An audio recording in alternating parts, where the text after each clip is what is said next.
You may have noticed that one of the afternoon electives is on Lady Jane Grey, and the delegates who are here face-to-face have also received this booklet. Mark, who heads up church history here at Moore College, has written this book. So Mark, why did you write this book? Thanks, Jane. It's nice to be with you here today. It's a short little read. I teach church history here at Moore College. It's a great privilege. Every year I'm trying to write just a little standalone lecture on someone who's a particularly interesting and inspiring character from the Reformation period. And I decided to choose Lady Jane last year.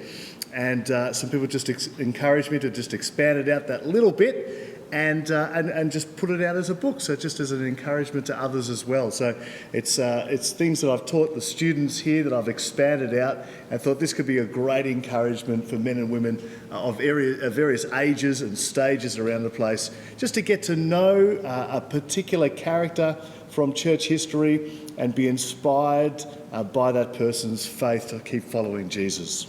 Okay, so this is the first of many books that you hope to write, short little books like this once a year. I would love to do one a year. See how long that lasts. You started with Jane. So why did you choose her? Okay. The middle name of our fourth daughter, who was born a little while ago, is Jane, and the middle name of each of our kids is named after a particular character in church history, and we named our Zoe Jane after Lady Jane Grey. And so I love this character of Lady Jane Grey, a wonderful young woman who loved the Lord Jesus. And that was the prayer that my wife Tanya and I had for our fourth child, that she'd have that kind of faith, a strong woman of faith. Do you want to tell us a little bit about her? Yeah. My daughter or Lady Jane? No,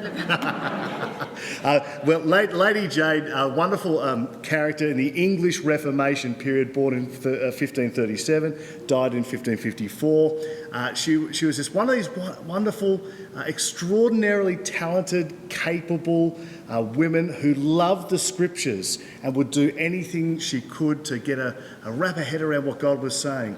And she went through some turbulent times. She became the first female monarch of England, and she was the Queen of 9 days, we say, because very quickly after becoming the Queen of England, she was dethroned, and Queen Mary, aka Bloody Mary, became the next Queen of England, and Lady Jane Grey lost her head as a result.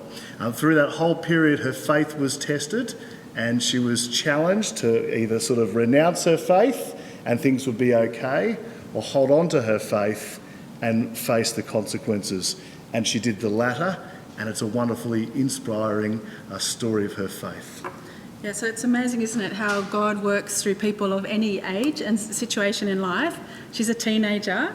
People come to her for wisdom and advice. She's highly intelligent, highly educated, but she's thoroughly Christian. So can you just say a little bit more about what we can learn from our Christian brothers and sisters in the past, Sure. No matter what age they are, and how important that is for us, and also in understanding where we are today, why church history is important? How long have we got? Very quickly, there's nothing new under the sun, and Jesus is the same yesterday, today and forever. And when we look at people in the past who are like us, sinners saved by grace, we can learn so many lessons from the past for the present. I like to say that church history is like taking a holiday. It's like when you fly to another country and you see a different culture, you think, gee, they do some things really well there that I wish we could do that. And then you think, gee, there are some things that I think we do a little bit better actually. And church history is a bit like that. It's like flying to another culture, looking at someone's faith and looking at what's going on there and what God's doing and putting that into practice today. And throughout the whole experience of that church history holiday, you get to enjoy the fact that God is building his church and he's saving people, and the gates of hell will not prevail. And we're still part of that today. That's great. Thank you so much, Mark, for writing this resource, and hopefully it gets into the hands of many people around the world.